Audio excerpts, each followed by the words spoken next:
Automating Windows remediation tasks in ServiceNow.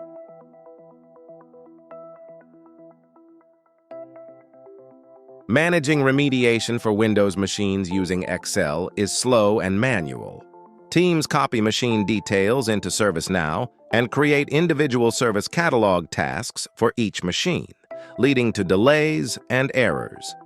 In this demo, we show how remediation tasks are fully automated using ServiceNow. We start with a user opening the service catalog and uploading an Excel file. The system validates the data, flagging duplicate rows and entries with missing information.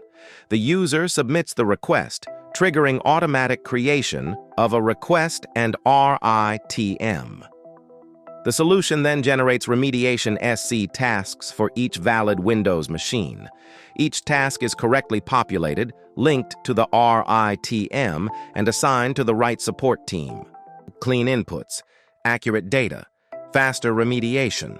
Transform your spreadsheet-driven operations into automated ServiceNow workflows. Contact us at info@royalcyber.com.